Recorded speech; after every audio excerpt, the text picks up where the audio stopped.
고3 힘내자! 안녕하세요, 여러분. 2025년 고3 3월 모의고사 마지막 지문입니다. 이제 목이 막 갔어. 수능 수특만 할 때는 정말 괜찮았는데 이제 모의고사 한번 하고 나면 안 그래도 이제 고1, 고2, 고3 다 하느라고 너무 힘들긴 해요. 근데 그거보다도 더 이제 선생님이 요번에는 정말 내용이 너무 깊어서 그 내용을 어떻게 하면 잘 전달할 수 있을까 여기에 포커스를 굉장히 많이 맞추다 보니까 상당히 심적 부담감이 컸어요. 내가 이해를 못하면 어떻게 수업을 해, 그치? 그래서 계속 하다 보면 정말 어떤 날은 막 울기도 하고 난리도 치고 하면서 완성을 해왔어요. 지금 고2 것도 만만치 않습니다. 심지어 그 원저자가 쓰지도 않은 단어를 쓴 것처럼 해가지고 이렇게 완전 내용 틀어버린 그런 지문도 있고 요번 모의고사 정말 어이없었습니다. 여러분 정말 수고하셨고요. 이제 우리 마지막 지문 해봅시다. 이걸 하면서는 나의 고민과 좀 비슷하다라는 생각을 많이 했어요. 자, 일단은 같이 보겠습니다. Translating a literary text is challenging. 자, literary text, literary는 문학이죠. 문학 지문을 번역하는 것은 자, 동명사 주어입니다. 그것은 is, 동명사 주어니까 단수라서 is challenging, 어렵다라는 의미죠. 그래서 뭐 difficult, hard, hard 이런 건 다 여러분 알죠, 그죠? 그래서 문학 텍스트를 번역하는 것은 어렵고 and it's often said. 종종 말해집니다. 무엇이 말해질까요? 자, it은 여기서 가주어예요. 가주어고 진주어가 이렇게 there부터 시작을 합니다. 뭐가 말해집니까? There will be an inevitable loss in translation. 번역에서 불가피한 그런 손실은 있을 것이라고 흔히들 말한다는 거예요. 솔직히 그렇습니다. 그래서 우리나라 이제 소설들이 노벨문학상 타고 했잖아요. 제가 봤을 때는 그건 번역의 힘이 절반이라고 봅니다. 이 번역을 하면서 어쩔 수 없는 손실이 일어나게 돼요. 왜냐하면 문화적으로도 너무 다르고 그러다 보니까 그 작가의 그 DNA에 뼛속 깊이 박혀있는 그 문화적 코드를 이 번역자가 어떻게 잘 표현해내기가 어려워요. 같은 문화권에 있는 사람이라고 하더라도 어렵습니다. 그러다 보니까 번역에서 불가피한 손실은 있을 것이라고 흔히들 말하죠. 여러분 AI가 번역 잘한다고 AI 있으면 돼요 이러지만 사실 챗 GPT도 많이 틀려요. 선생님도 많이 이용을 해보거든요. 그러면 틀려. 그래서 야 이거 틀렸잖아. 내 생각엔 그게 아닌데? 그러면 죄송합니다. 그러고 다시 또 다른 얘기를 한다고. 아는 사람이 활용을 해야 돼. 이 번역 정말 어렵습니다. 이거 그냥 그 AI 믿고 그럴 일이 아니에요. 공부 진짜 많이 해둬야 됩니다. 네, 어쨌든 문학 텍스트 번역하는 거 어렵고 그 번역에서 손실이 있을 수밖에 없다라고 지금 얘기하고 있어요. 그리고 여기 이 문장에서 하나 더 말씀드리고 싶은 것은 사실 요 진주어 시작할 때 요 대시 명사절이 이끄는 대 생략됐습니다. 우리는 목적절을 이끄는 명사절 접속사 된만 생략된다라고 알고 있지만 자 이런 경우도 있습니다. 그리고 inevitable이라고 했을 때 불가피한, 피할 수 없는 자 그래서 이거는 동의어로 우리가 necessary라던가 피할 수 없는 그러니까 필수적이잖아. 그치? 그리고 아니면 피할 수 없는 또 하나 있어요. avoid가 피하다잖아. 피할 수 없는 이라는 단어로 unavoidable 유의어입니다. but 그러나 벗이 벌써 나왔어? That challenge 그 어려움은 frequently inspires 자주 inspires 불러일으킵니다. 불러일으켜요. 뭘 불러일으킬까? Creative re-rendering. re-rendering이라고 했는데, 자, 여기에서 이거를 그냥 재번역이라고 했어요. 이 렌더링은 제 수업도 렌더링 과정을 거칩니다. 제가 어떤 프로그램으로 이렇게 찍고 나면 이것을 영상화하기 위해서 한번 렌더링 과정을 거쳐요. 그래서 항상 PD님이 지금 렌더링 중이에요. 언제 끝나나요? 그러면서 맨날 빨리 애들한테 올려줘야 돼요. 맨날 그럴 때 렌더링 중이라고 그러는데 도대체 그게 뭔지 난 잘 모르겠습니다. 근데 그렇게 해도 이제 컴퓨터 그래픽이나 영상이나 이런 데서의 렌더링, 바로 이제 디지털 정보를 사람이 볼 수 있는 화면, 이미지, 영상 등으로 변환하는 것도 되지만 이게 번역에서, 이제 언어나 문학에서는 표현하다라던가 아니면 번역하다라고 되고요. 번역하다. 그리고 또 재현하다라는 의미도 있습니다. 그래서 이제 앞에 re-rendering이라고 되어 있으니까 자, 이거는 다시 번역하다, 재번역의 의미가 되는 거고요. 그리고 여기서 하나 더 우리가 좀 주의 깊게 봐야 될 거는 that challenge라고 하는 것. 자, 이 that challenge는 바로 무엇을 얘기할까요? 번역에서 불가피한 손실이 있는 것을 얘기합니다. 그래서 that challenge가 무엇을 가리키냐라고 했을 땐 an inevitable loss in translation이라고 해도 손색이 없습니다. 그래서 그 손실이 일어나는 그 어려움은 자주 불러일으킵니다. 창의적인 re-rendering, 창의적인 재번역을 불러일으키고요. 자, 그 창의적인 재번역은 뒤에 이렇게 주격관계 대명사가 오네요. That offer the prospect of a gain in translation as well 이라고 해서 무엇을 제공합니까? 가능성, 무엇의 가능성? of a gain, 이득의 가능성. 무엇에서? in translation as well. 여기서 지금 봐봐. 번역에서 이득의 가능성을 제공하는 그런 창의적인 재번역도 또한 불러온다 라고 얘기합니다. 지금 자료들을 선생님이 좀 살펴보니까 요 aswell을 많이 빼먹었더라고. 또한이라고 하는 요 aswell. 그러니까 어려운 점도 있는데 지금 앞에서 어려운 점이 있다고 했지. 근데 뒤에서 뭐라고 얘기하고 있어요? 어려운 점도 있지만 또한 이득의 가능성도 있다라고 얘기를 하고 있습니다. 이득의 가능성. 그래서 여기 또한이 쓰인 거예요. 이해되시죠? 번역에서의 이득의 가능성도 제공하는 창의적인 재번역을 불러일으킨다. 자, 이 문장 이해되시죠? 여러분들 아는 진달래꽃이라는 시 있어요. 그죠? 김소월님의 진달래꽃. 근데 이 진달래꽃이 영어로 번역이 되잖아? 그러면 원래 우리의 진달래꽃은 어떻니? 진달래꽃.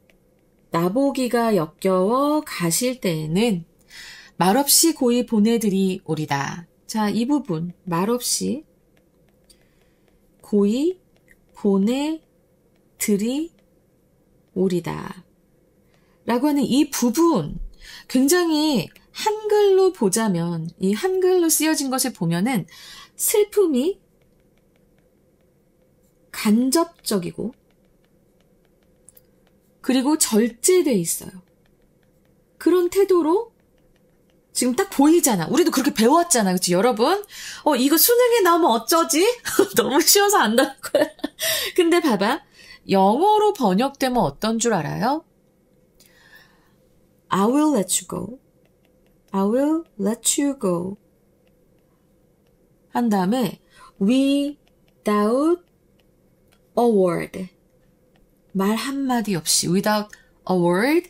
그리고 with sorrow. 슬픔으로 in my heart. 이렇게 번역이 돼요. 이렇게 번역이 돼 있습니다. 그러면 딱 여기서 우리 느끼는 거지. 봐봐.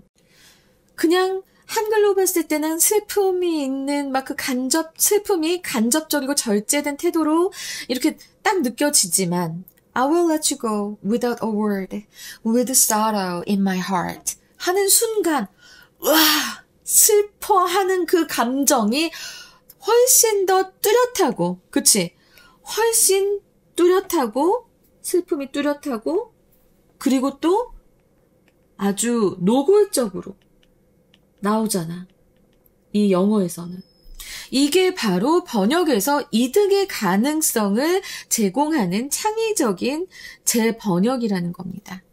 이해되시겠죠, 이제는? 이게 이래요. 그래서 참 이 언어가 재밌는 거야. 워싱머신 매뉴얼. 근데 갑자기 여기에서 너무 분위기 확 깨는 소리가 나옵니다. 세탁기 설명서가 나와요. 세탁기 설명서는 doesn't present the same challenges. 이런 똑같은 어려움을 일으키지 않습니다. 똑같은 어려움 뭐예요? 번역에서의 어떤 손실을 얘기하겠지. 이것도 다 이 색깔하고 똑같은 겁니다. 번역에서의 손실을 일으키지 않아요. nor 아니면 자 이거 nor 이것도 아닙니다. 이 소리예요. 결국엔 이것도 아니다. 이것도 안 줘요. 뭐 따라서 여기 therefore가 있잖아. 따라서 nor does it inspire the same creativity either 라고 했습니다. 자 여기에서 여러분 잘 봐봐요. 콤마 다음에 nor가 나왔는데 nor는 이게 not 플러스 or입니다. 부정어예요. 그래서 지금 여기 동사, 주어 이렇게 도치가 됐습니다. 그리고 뒤에 동사 원형료는 부정어 도치가 일어난 거예요. 요 therefore 때문에 못 알아볼 수도 있지만 절대 그렇게 하시면 안 되고요. 세탁기 설명서는 동일한 어려움을 일으키지 않으며 따라서 또한 똑같은 그런 창의성도 불러일으키지 않는다라는 얘기를 하고 있습니다. 그래서 만약에 요 부분을 다시 우리가 표현을 하자면 바로 무엇입니까? 원래는 콤마하고 therefore or it doesn't therefore 앞에 or가 가야겠다. or therefore it doesn't inspire. 이런 식으로 원래 문장이 돼 있었는데 지금 여기서 요 not과 or가 합쳐져서 nor가 되고 그리고 나서 therefore 그대로 오면서 이 does와 it이 도치가 된 겁니다. 그래서 nor therefore does it inspire 이렇게 되는 거예요. 이해되시죠? 그래서 세탁기 설명서는 동일한 어려움을 일으키지도 않으며 또한 뭐도 안 일으켜요. 바로 똑같은 창의성도 불러일으키지 않는다라고 했습니다. But 그러나 where in terms of the opposition between literary and non-literary language 자, 여기 요 표현 좀 중요하게 우리가 눈여겨봐야 될 것 같아요. in terms of라고 하면 측면에서라는 겁니다. 그러나 in terms of 말고 또 이거와 같은 말 in respect of도 꼭 알아두세요. 그래서 뭐뭐의 측면에서 the opposition between literary and non-literary language 그러니까 지금 문학 언어와 non-문학이란다. 비문학 언어 사이에서의 그 대립의 측면에서 where might we position philosophy's language? 우리는 어디에 포지션을 둘 수 있는가라는 뜻이에요. 바로 무엇? 철학의 언어는 어느 자리에 둘 것인가? 라고 지금 묻고 있는 겁니다. 어느 자리에 철학을 둘 수 있을까? 얘는 문학의 언어일까? 아니면 비문학의 언어일까? 상당히 어려운 질문을 하고 있습니다. 자, 왜 그럴까요? 철학 언어라고 하는 것은 이 철학 언어라고 하는 건 굉장히 우리가 다루기가 어려워요. 왜 어렵냐? 이거는 사실도 전달하지만 감성적이지도 않고 감성적이진 않아. 좀 약간 감성적이진 않지. 우리가 철학을 가슴으로 느끼진 않으니까 정말 지긋지긋하잖아. 요번에 고3 이 지문들만 봐도 무슨 언어 철학, 교육 철학, 과학 철학 아주 난리가 났었어요. 그쵸? 근데 사실도 전달은 하지만은 감성적이지도 않고 근데 사실을 전달한다고 해서 그걸 또 100% 하는 것도 아니고 우리가 또 생각을 많이 요구해. 생각을 요구한다고. 근데 또 감성적이진 않아. 그러다 보니까 도대체 우리 이 철학의 언어는 어디에 둘 수 있는가라는 얘기를 하고 있는 겁니다. 지금 여기서가 이제 중요한 문장이 나온 거예요. My philosophy wants to avoid a translatory economy that aims for a gain in translation, but risks a loss? 라고 했는데요, 지금. 왜 자꾸 물어보기 나 아무 생각이 없는데. 잠깐 봐봐. 철학이라고 하는 것을 원할까? 피하는 것을 원할까? 뭘 피해? 그 translatory economy. 그러니까는 그 번역의 경제의 번역. 그러니까 번역의 경제의 번역 다 되는데, 그러니까 이 경제라고 하는 게 어떻게 보면은 이거는 이제 이득을 얘기하기 때문에 지금 이 상황에서 우리는 아까 이득을 얘기했잖아. 앞에서도 보면 게인이라는 얘기를 했잖아. 그래서 지금 여기 이코노미가 나온 것 뿐이에요. 뭔가 이득이 있거나 손실이 있거나 할 때 그때 우리는 이거를 경제 측면에서 얘기를 하니까. 그래서 그건 바로 뭐야? translatory economy, 그건 바로 뭐야? 뒤에 주격관계대명사절이 옵니다. 그래서 aims for gain in translation. 번역에서의 이득을 목표로 하면서 but 그러나 risks a loss. 이런 손실의 위험도 무릅쓰는 그런 번역의 경제를 피하고 싶어 할까? 피하는 걸 원할까? 라고 물어보고 있습니다. 말 너무 어려워요. 자, 일단은 지금 이거 문장 문법적으로 보잖아요. 그러면은 aims 병렬구조, risks 병렬구조입니다. 이해되시죠? 그래서 이득을 목표로 하지만 손실의 위험을 무릅쓰는 그런 번역의 경제를 철학은 피하고 싶어 할까를 물어봅니다. 자, 지금 여기서 아까 얘기했거든. 게인을 얘기했잖아. 로스도 있지만 게인을 또 얘기했기 때문에 그런 문학 텍스트, 여기에서 이거 문학 텍스트 얘기하는 거거든요. 문학 텍스트. 그럼 문학 텍스트가 갖고 있는 translatory economy, 이 번역의 경제를 피하는 것을 원할까 철학은? 그 얘기를 합니다. philosophy는 wishes to 바랍니다. 뭘 바래요? 지금 필로소피를 잘 안 와봐? 이런 얘기를 합니다. 자, 지금 봐봐. 뭘 바라냐면 convey its truth. convey 전달하다죠. 그 철학의 진리를 전달하기를 원합니다. 전달하길 바랍니다. 자, convey 또 다른 거 무슨 의미가 있죠? 우리 많이 쓰는 거 있는데 바로 communicate도 의사소통을 하다라고만 알고 있으면 안 됩니다. communicate 하면은 이것도 전달하다라는 거예요. 알겠죠? 그래서 철학은 그것의 진리를 온전한 채로, 자, 이건 그냥 부사입니다. 온전한 채로 온전하게 전달하기를 바라는데 뭐 없이 without loss and without gain either. 이렇게 됩니다. 자, 근데 여기 either 왜 붙었을까요? 자, 이 either는요, 또 이거 설명하려면, 이게, 미안하다. 요 either 같은 경우에는 부정문에서 역시잖아. 그치? 그래서 지금 여기서 보면은 손실도 없이, 그리고 역시 이득도 없이 이렇게 해석이 되는 거야. 손실 없이 그리고 이득 또한, 여기 또한이 바로 요 이더가 되는 겁니다. 이득 또한 없이 그 진실을 온전하게 전달하기를 바라거나 or 아니면 at least 최소한 it might hesitate to offer its truth to translation. 그것은 주저할지도 모릅니다. 최소한 그것은, 여기서 그것은 뭐야? 필로소피잖아. 그쵸? 그 철학이라고 하는 것은 주저할지도 모릅니다. 뭘 주저해?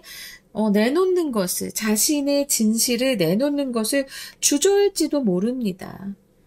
무엇으로 내나? To translation. 이 번역으로 자신의 진리를 내놓는 것을 주저할지도 모릅니다. Without further clarification of what a gain, and indeed a gain in depth, actually means. 자, 이렇게 되는데 겁먹지 말고 보자. 원래 철학은 어려운 거다. 지금 철학에 대해서 얘기하고 있잖아. 철학은 완전히 뭐 이득이나 뭐 손실 없이 그냥 아주 그냥 있는 그대로 자신의 진실을 전달하기를 바라는데 혹은 또 최소한 이럴 수 있다는 거야. without further clarification이라고 하면은 추가적인 해명입니다. further, 추가적인 해명. 없이, 무엇에 대한 of 한 다음에 요 왓절이 명사절이에요. 의주동입니다. 의주동. 이렇게 되거든요. 봐봐. 이득. 그러니까 이렇게 번역을 해서 얻는 이득 혹은 실제로 더 깊이 있는, 더 나아가서 어떤 깊이 있는 이득이 실제로 무엇을 의미하는지, 의문사와 무엇을 의미하는지 그것에 대한 추가적인 해명이 없이는 자신의 그 진리를 이렇게 번역이 되도록 제공하는 것을 망설일 수도 있다는 거예요. 대박이다, 지금. 야, 봐봐. 여기까지는 내가 이해가 돼. or 전까지는 이해가 됩니다, 여러분. 생각해봐요. 그냥, 이, 철학이니까 자신의 진리를 아주 온전하게 전달하고 싶어 하는 거 이해돼. 손실도 없고, 또한 이득도 없이 있는 그대로 인텍트가 그래서 나온 거예요. 손실도 없고 이득도 없고 그냥 있는 그대로 진실을 전하는 것을 바란다.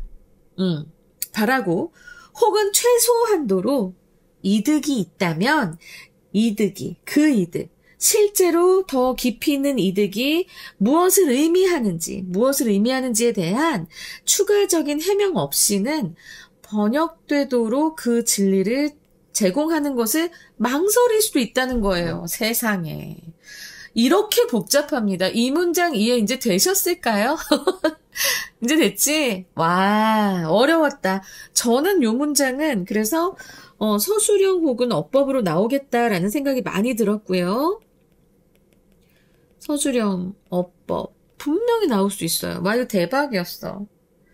그냥 있는 그대로 인텍트하게 이런 손실이나 이득도 바라지 않고 그 진리를 그대로 전달한 건 알겠어. 근데 철학은 어때? 워낙에 말 하나하나에 의미를 부여하면서 굉장히 복잡하게 가는 게 철학이잖아. 그치? 그러다 보니까 그 이득이 있다면 그 이득은 무엇인지 실제로 더 이게 깊이 있는 이득은 무엇을 의미하는지에 대한 그런 추가적 해명 없이는 이렇게 번역되게 하는 것을 망설일 수도 있다라는 말입니다. 재밌었어요. 아주 재밌었어요, 이 문장. 자, it cannot be a matter of offsetting stylistic losses. 이것은 stylistic 하면 이제 글에서는 문체예요. 문체적인 손실을 어떻게 상쇄하는 문제가 될 수 없다라고 하는데 이것도 그냥 보면 이게 무슨 소린가 하겠습니다. 그러나 일단 이시 가리키는 게 뭔지 우리 한번 봅시다. 이시 가리키는 거는 바로 앞문장이에요. 앞문장의 내용이 뭐였을까? 앞문장의 내용.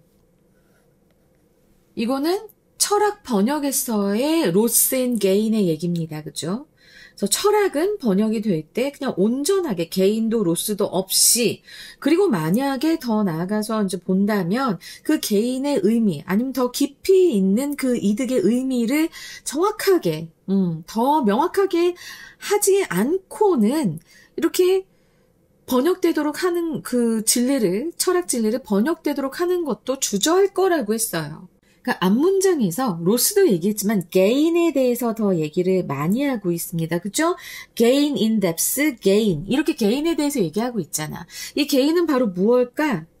뭔가 더 이득인데 여기에서 보자면 뭐 멋진 표현도 될 수 있을 거고요. 더 그럴싸한 표현 이런 게 될 수도 있습니다. 이 의미상의 개인이라고 하는 것은 번역이 됐을 때, 그죠? 근데 그런 개인을 얻고 하는 것은 문체적 손실을 어떻게, 스타일은 잃었어. 스타일, 이거 문체라고 했잖아? 문체를 잃었어.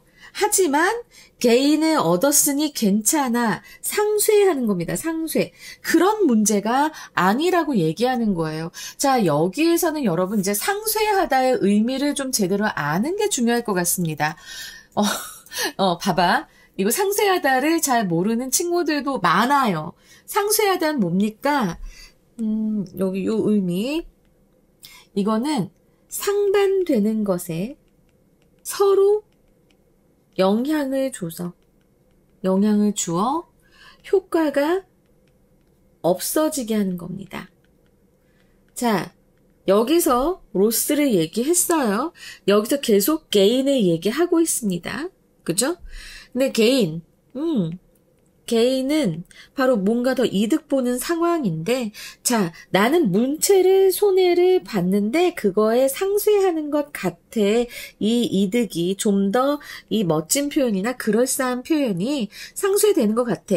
라고 말할 수 있는 그런 문제가 아니라고 하는 거예요. 철학은 그런 게 아니니까. 멋지게 표현되고 이런 거 아니야. 딱 요 단어 하나로 우리는 철학의 성격을 알 수 있습니다. 뭐라고 했죠? 앞에서 바로 인택트라고 했잖아. 온전하게 전달하기를 바랄 뿐 로스도 개인도 원하지 않아. 그리고 개인이 있다 한들 그 개인이 무엇인지, 이득이 무엇인지, 실제로 더 깊이 있는 이득은 무엇인지, 실제로 무엇을 의미하는지 더 이렇게 추가적 해명을 하지 않고는 번역되게 하는 것도 망설여. 그지? 그래서 이 개인을 얻는다고 해서 문체를 잃었어도 이 개인이 있어서 괜찮아 하는 그런 문제가 아니다라고 얘기를 하는 겁니다. 알았지? 이것은 앞문장하고 연결해서 지금 선생님이 2번 설명했어요. 앞에서 이렇게 얘기한 거 철학의 성격을 우리가 알아야 됩니다. 진짜 징글징글 하잖아요. 그래 안 그래? 너무 심하거든. 우리도 지금 굉장히 어려웠잖아. 이 3월 지문이 거의 뭐 언어 철학, 과학 철학, 뭐 교육 철학 여러 가지를 했단 말이야. 과학 철학. 이 철학은 그런 겁니다. 뭐 문체 정도는 잃어도 괜찮아. 우린 더 멋진 표현을 얻었으니까. 이런 게인 앤 로스에 관한 것은 절대로 이 철학은 생각하지 않는 겁니다. The Ross philosophy fears. 그래서 지금 여기 보면 목적어 없고 목적격 관계되면서 생략됐죠. 철학이 두려워하는 그 손실이라고 하는 것은 is a loss of meaning입니다. 바로 의미의 손실. The compromising of truth. 진리의 훼손이다. 근데 여러분, 이 compromise라고 하는 이 동사, 선생님 이게 어떻게 훼손하다는 의미가 있나요? 라고 얘기할 수 있어요. 근데 자, 이거는요, 원래는 타협하다라는 뜻이죠. 타협하다. 근데 타협한다는 것은 내 원칙을 굽히다가 됩니다. 굽히다, 양보하다. 그래서 원래 의미가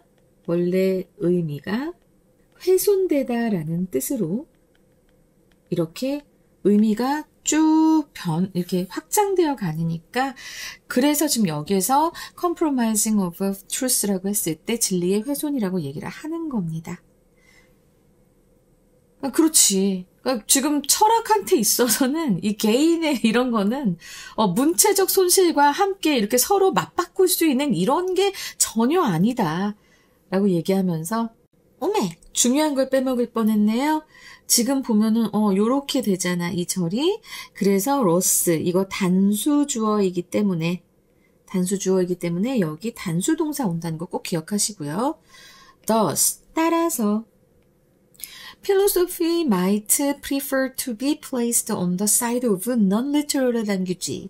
철학은 더 선호할지도 모른다. 놓여지는 것을 on the side of non-literal language. 비문학의 언어의 편에 놓이는 것을 선호할 수 있다. 그래서 우리가 철학 지문을 비문학에서 보잖아. 독서에서 보잖아. 그치? 그리고 express itself. 자기 자신을 표현할지도 모릅니다. in unstylish language. 문체가 없는 이에요. 이것은 없는. 그래서 문체가 없는 그런 언어로 자기 자신을 표현하고. 근데 미안. like Badiou's mathematical writing이잖아요. 자, 이거 like가 뭐뭐처럼이에요. 그래서 지금 보면은 이 바디우스의 mathematical writing, 수학적 글쓰기처럼 이렇게 문체가 없는 그런 언어로 그 자신을 표현합니다. So that 뭐 하기 위해서 so that no translator, 그 어떤 번역가도 뭐뭐 않는다잖아. 그치? 그 어떤 주어도 하지 않다라는 표현입니다. 앞에 no가 와서. 그래서 그 어떤 번역가도 is prompted to rude and bold acts of creative rewriting. 창의적 재작성이라고 하는 무례하고도 bold, 대담한 행위에 절대 자극받지 않는다라고 했어요. 자, 이거 수동태인데 프롬프트 분명히 이제 촉발하다, 그치? 그리고 자극하다, 어떤 일이 일어나도록 유도한다라는 의미가 있잖아요. 그래서 요거 외에도 프롬프티드 외에도 프로보크도 됩니다. 프로보크드도 될 것 같아요. 자극받지 않습니다. 철학이라고 하는 것은 와, 진짜 이 문장 굉장히 복잡하네. 그리고 여기서 지금 우리가 주의할 거는요. 콤마하고 so that 했기 때문에 그래서 이게 이제 해석이 어떻게 된다고요? 지금 그 결과가 나오는 겁니다. 하나 정리하고 갈까요? 자, 원래 so 다음에 형용사 혹은 부사가 오고 that 그리고 주어 동사 이렇게 하면은 너무 뭐뭐해서 그 주어가 동사하다 이렇게 해석이 됩니다. 그죠? 근데 so that이 붙었어. so that 주어 동사하면 이때는 주어가 동사하기 위해 이렇게 되고요. 해석이. 근데 앞에 콤마가 있어. 방금 전에 여기도 콤마가 있었죠? 그러면 이 so that은 어떻게 되냐면 그 결과 주어가 동사하다. 이렇게 해석이 됩니다. 그래서 지금 여기에서는 그 결과가 나오는 거예요. 철학은 좋아할지도 몰라요. 그리고 표현할지도 몰라요. 자, 지금 여기 해석은 그렇게 안 나와 있는데 어쨌든 요 might에 엮여서 좋아할 수도 있고 그리고 그 자신을 표현할 수도 있다. 라고 해서 prefer하고 express하고 서로 병렬 구조입니다. 자, 그 다음에, 그러니까는 비문학의 편에, 비문학 언어의 편에 놓이는 걸 선호할 수 있고, 그리고, 버디우의 그 mathematical writing, 수학적 글쓰기처럼 문체가 없는 언어로 자기 자신을 표현할 수도 있고, 그 결과, so that no translator, 그 어떠한 번역가도, 이 번역가라고 하는 건 뭐겠어요? 바로 이 철학의 번역가겠죠. 그렇죠? 철학의 번역가는 이렇게 자극받지 않는다. 무엇에? To rude and bold acts of creative rewriting. 이 창의적인 제작성이라고 하는 그 무례하고도 여기 저도 지금 보면 무례하고 bold 대담한 그런 행위에 자극받지 않는다라고 한 거예요. 자, 여기까지 좀 이해가 되셨을까요? 와, 많이 어려웠다. 그치? 그러니까는 철학의 성격을 확실히 여기서 파악하고 나신다면 철학은 그런 것 따위 없어. 야, 개인도 필요 없어. 손실도 싫은데 있는 그대로야. 이렇게 생각을 한단 말이야. 그렇기 때문에 철학은 비문학 언어에 편에 놓이는 걸 선호할 수 있고, 그리고 아예 수학적 글쓰기처럼, 어떻게 보면 식 쓰는 거 있잖아, 그치? 그런 수학, 너희 풀 때 식 쭉 쓰잖아. 그런 글쓰기처럼 문체가 없는 언어로 자기 자신을 표현하고. 그래서 창의적 제작성, 이런 거에 괜히 가슴 설레고, 나도 그렇게 할래, 뭐 이런 거 안 한다. 이런 소리입니다. 자, if philosophy wishes to increase its range and avoid being restricted to a national or regional tradition까지가 if 절이에요. 자, 일단은 우리가 구조적으로 본다면 이 지금 increase하고 그리고 avoid하고 병렬 구조입니다. 그죠? increase하고 avoid 병렬 구조. 그래서 만약에 이제 이 철학이라고 하는 것이 그것의 철학의 범위를 늘리는 것을 원하고 또 피하는 것을 원하는데 피하는데 뭘 피해요? being restricted. 국한되는 것. 어디에? to a national or regional tradition. 그러니까는 이 국가의 전통이라던가 아니면 그 지역의 전통에 국한되는 것을 피하고자 한다면 해서 지금 increase하고 그리고 avoid하고 병렬 구조인 거 꼭 아셔야 됩니다. 그래서 그렇게 하기를 원한다면 그 철학은 필요합니다. needs a translation model. 어떤 번역 모델이 필요해요. that 그리고 주격관계 대명사절이 지금 요 translation 모델을 지금 병렬 구조로 봤죠. 뭐 하는 번역 모델이 필요해? conveys, 전달하는 philosophical truth, 그러니까는 이 철학적인 진실을 to the world, 이 세계에 전달하는 건데 무엇 없이 without any economic fluctuation of loss and gain, 그 어떤 이런 손실과 이득에 관한 그런 경제적 오르내림 없이라고 했어요.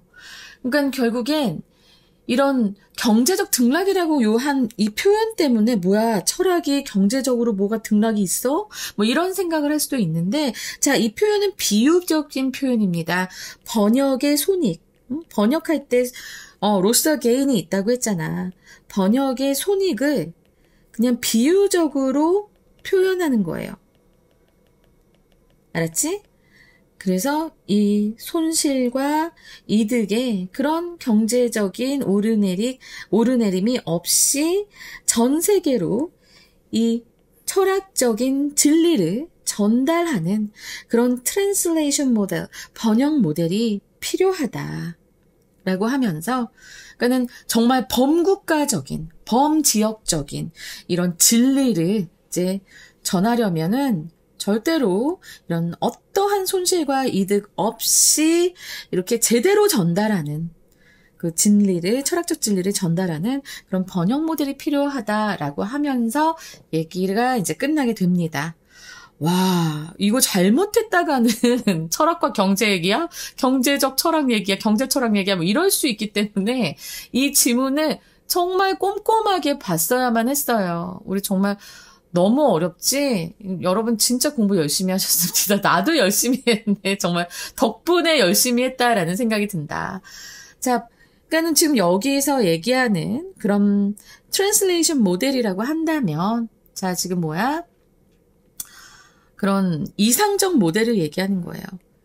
이상적인 철학 번역의 모범이 되는 그런 것이 필요하다. 왜? 정확성과 안정성이 필요하니까. 지금 이 지문에서 게인 앤 러스를 계속 얘기하면서 이런 이코노믹 이런 얘기 나오잖아. 여기에 흔들리지 마세요. 어차피 우리가 손실을 본다, 이득을 얻는다 이것 자체가 경제적 개념에서 오는 거잖아요. 그렇죠? 근데 이제 이거는 비유적으로 얘기하는 것이기 때문에 절대로 그렇게 오해하시면 안 되고요. 이러면서 결국에 마지막 문장에서 얘기하고 싶은 거는 철학을 세계화하기 위해서 철학의 세계화를 위해 보편적 철학 번역이 필요하다. 그 얘기를 하고 싶어서 여기까지 이렇게 복잡하게 얘기를 한 겁니다, 여러분. 정말 수고하셨습니다. 이거 마지막까지 굉장히 어려웠을 거예요. 특히 이제 지금 저는 각오를 하고 있어요. 학생들이 또 질문을 하겠구나. 선생님, 이건 도대체 무슨 말입니까? 하는 게 분명히 나올 겁니다. 이럴 때는 일단 어떤 한 학생이 하잖아. 댓글이 있으면 댓글을 한번 봐주세요. 그러면 여러분 좀 더, 나랑 똑같이 궁금한 점이 있는 학생이 있었구나. 선생님이 이렇게 답변하셨구나 하고 또 알 수 있으니까. 어쨌든 이 번역이라는 게 정말 쉽진 않습니다. 쉽진 않고 그중에서도 가장 쉬운 번역은 아마 이런 매뉴얼 번역이 제일 쉬울 거예요. 머신 매뉴얼이 제일 쉬울 거고, 그리고 제일 어려운 건 뭐다? 철학적 번역이다. 왜냐? 이게 이제 철학하는 사람의 그런 지역이라던가 국가에 국한될 수도 있고, 그리고 아무리 잘 써도 번역하면서 손실이 일어날 수밖에 없는 상황이라서 굉장히 주의를 기울여야 됩니다. 왜? 철학은 진리를 추구하고 있으니까요. 자, 그러면 이 지문 어떻게 문제가 나올지. 근데 이거 여러분들 정말 잘 이해하셨어야 될 텐데, 자, 일단은 주제요 나올 수 있을 것 같고요. 그 다음에 이거 일치불일치 나오면 여러분들 큰일 납니다. 일치불일치 나왔을 때 이 내용 잘 기억하시고, 그리고 정확하게 해석하려고 노력하셔야 됩니다. 그 다음에 이제 어법은 분명 나올 것 같아요. 어법이 좀 복잡했어요. 그리고 문장의 위치와 순서 나올 수 있겠습니다.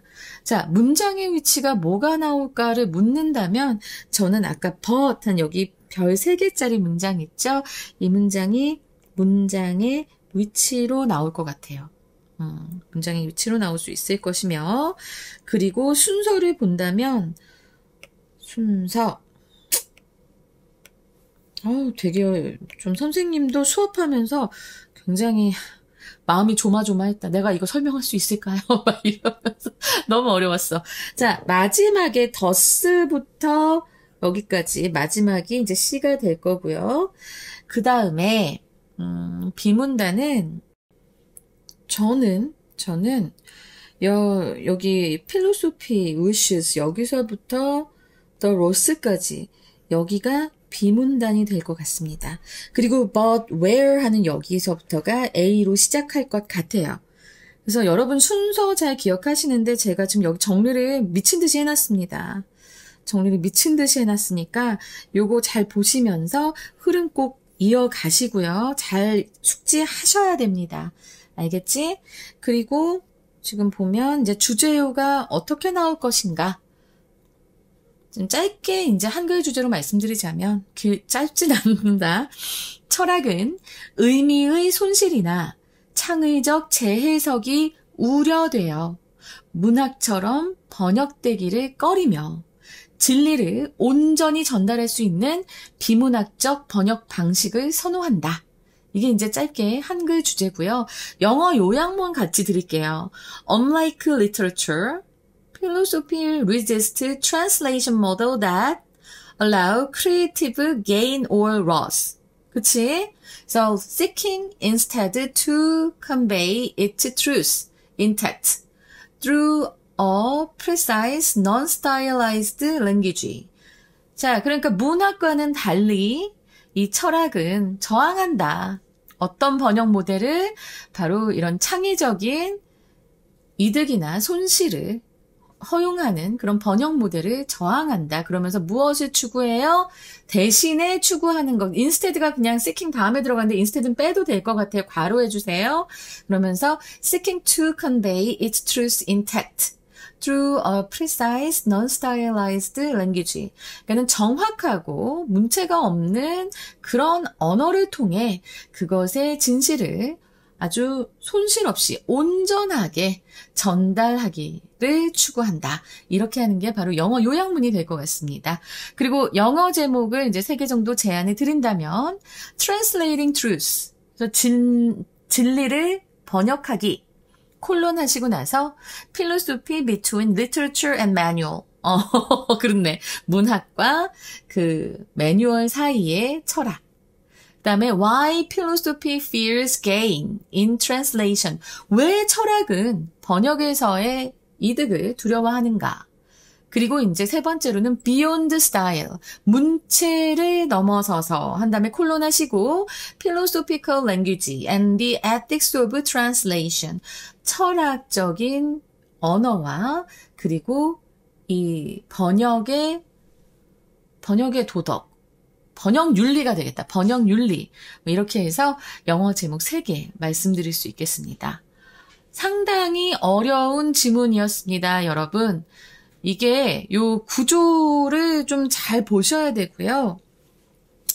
제가 여기서 지금 또 마지막에 그냥 끝나기가 약간 좀 그런 게 빈칸이 어디선가 나올 수 있을 것 같다라는 생각을 많이 하거든요. 빈칸이 나온다면 저는 이거 로스 앤 게인에서 많이 나올 것 같습니다. 그래서 지금 다시 좀 빈칸을 적어보자면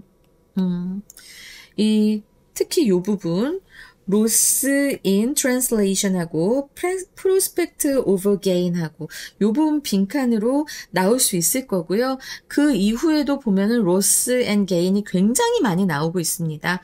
그래서 그 부분들 좀 주의해서 보시면서 이 지문 정말 꼼꼼하게 보시고 여러분들이 잘 익히고 싶으시다면 제가 마지막 팁을 하나 드릴게요.